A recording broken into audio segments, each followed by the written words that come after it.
So I have three images actually that I think might be really helpful Yeah. for what it is that we're discussing here for a visual cue for those who are less familiar with this stuff on, let's say, the cosmology level. I actually have, if you want to pull that up, Nico, I have a screen share there on the side. That actually is an image that was made by Jonathan Peugeot. It's an icon that he calls the image of everything, and it shows something that that Sherman was just speaking about a moment ago, which is in fact if you can see them there at the bottom, there's the oceans, or that's the flood waters, and Leviathan is in it. Has it And then if loaded you go for a bit everyone higher else? up, say again. Has it loaded for everyone else? Okay. Okay, I may you just guys be can the see it, slow right? one then. Okay, Okay. cool. Okay. So the at the bottom, at the base of the picture, there's the floodwaters, and if you see it, there's what looks like two spouts in the walls that are actually gargoyle faces, and the waters are flowing out from there. And inside that, that's the Garden of Eden, which is the Mount of the Lord, and at the top, which is the Tree of Life and the cross, the waters are flowing from that point. That's the high point. And so waters that are moving are living waters. They're living waters because they're moving, but also because they come from on high. That's how water flows. It follows gravity, high place to low place. So the water that comes from on high is living water. The source of the living water would have been the highest mountain, this mountain that's above the floodwaters. And so that would be the Mount of Eden. That's the first image that I think might be really helpful to people if they want some way to actually visualize what it is we're talking about here when we say the mountains, the waters, these things that are happening, why paradise would have waters that flowed from on high, and that kind of thing. That's the first image that I think would be really useful. And the reason why I bring that up is because we're mentioning these things. It's important for us to see the way that these kind of imagistically would play out in the representations that have been used for them over time.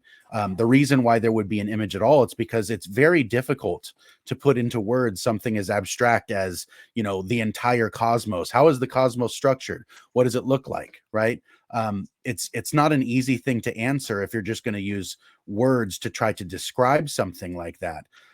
So this right here is actually a picture of the conceptual framework, or let's say the map of reality to an ancient cosmology.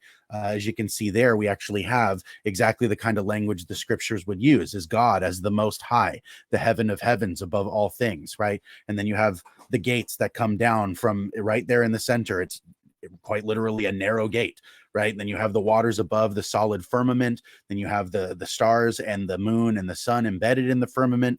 Then you have the atmospheric space in between where the clouds and such reside. And then on the sides here, I don't know if you can see it. Maybe if you full screen it, you can see it as more clearly. Let me see if I can zoom in so you can see better. The foundations of heaven to the left and right side are actually portrayed as something mountainous. They're like the pillars that hold up the firmament. And then down below, you have the foundations of the earth that hold up the structure of the earth, or the land itself. And in the heart of everything, like the belly or the womb of the landmass, would be Sheol, which is death or the grave.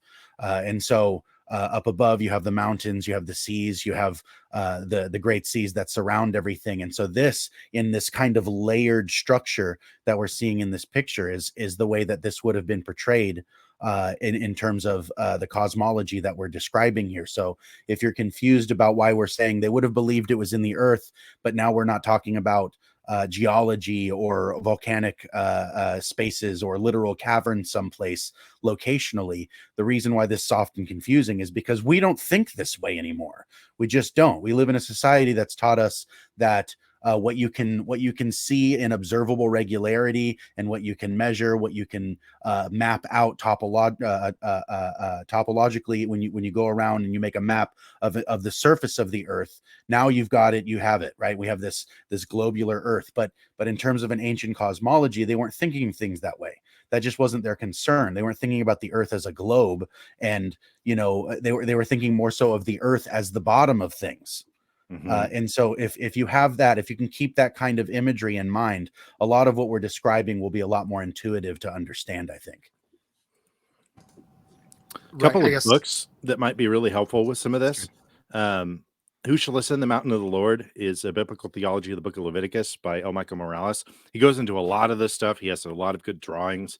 He's looking at things like, what are we talking about when we're talking about Eden, when we're talking about paradise, when we're talking about the tabernacle and the temple, and how do these connect into it? When we talk about priesthood and how that, like, a lot of that connectivity and these themes that we're talking about is he weaves together really well. He also has one called Exodus Old and New, and this one is really good, along some of the same lines. So again, a lot of that kind of cosmic geography, typology, that kind of stuff, very helpful to understand some of what we're talking about. And one of the nice things about this is that this connects into the Exodus even more directly, which has a lot of direct connectivity into the Herring of Hades, as we'll get into a little bit more later on tonight.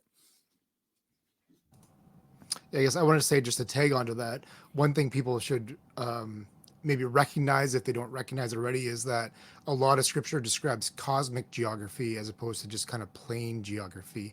And compared to the material world that we normally experience and map out and describe with science, there's I guess the best way to describe or to borrow language is there's both continuities and discontinuities.